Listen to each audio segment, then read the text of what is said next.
I would like to start by expressing once again my warmest thanks to John Asselborn and the Luxembourg's presidency for the consistently really excellent work and cooperation in dealing with the ongoing refugee crisis. Today, after what Jean said before, you understand that is another day for European joint progress. First, I have informed Member States on the progress made on the implementation of the relocation mechanism and the rollout of the hotspot support teams both in Italy and Greece. The first relocation plane of Eritreans is taking off tomorrow from Italy to Sweden. This means that they have been registered, fingerprinted, identified and screened for relocation. This also means that the first hotspot system in Italy is operational already in the island of Lampedusa. We will continue to work closely with the Italian authorities to deploy support teams in other hotspots areas in South Italy. Tonight, as Jean said before, we are going to live together to go to Italy for the first relocation that will take place tomorrow. This relocation has a symbolic and a substantial character.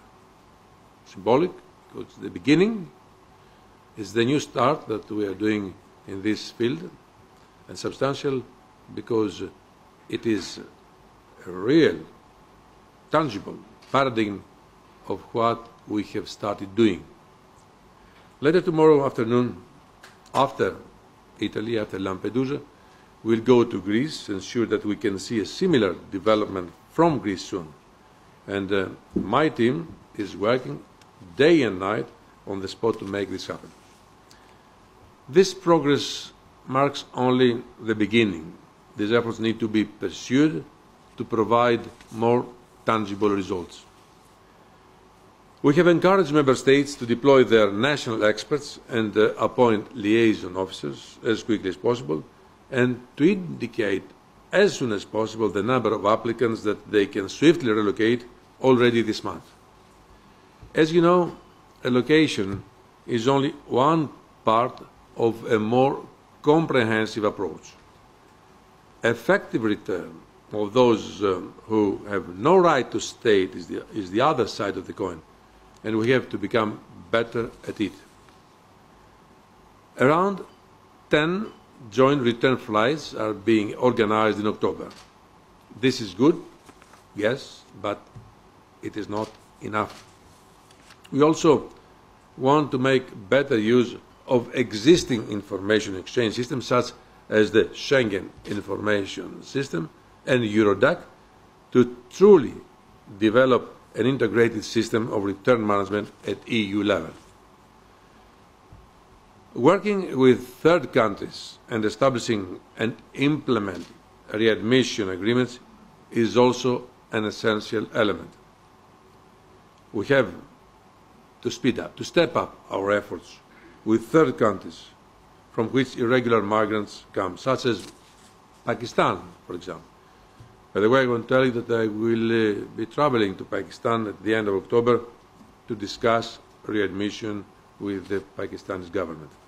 Of course, border management is equally important for the effective management of migration. We all know that we are at a crossroad. Shall border management remain a national responsibility, or shall we move to a shared responsibility?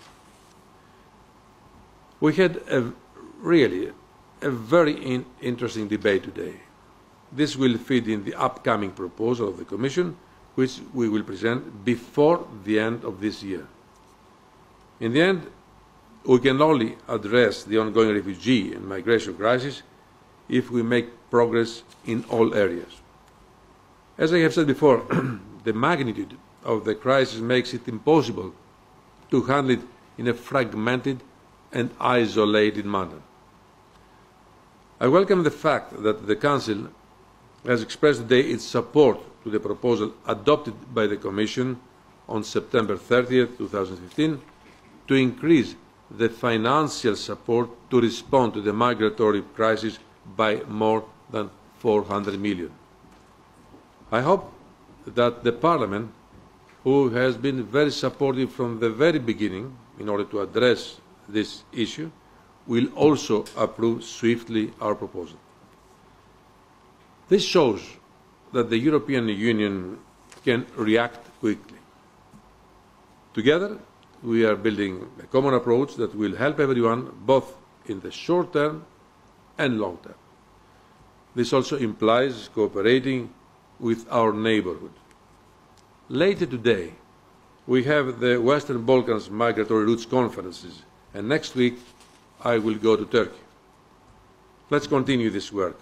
Let's prove to the world that Europe is up to the challenge.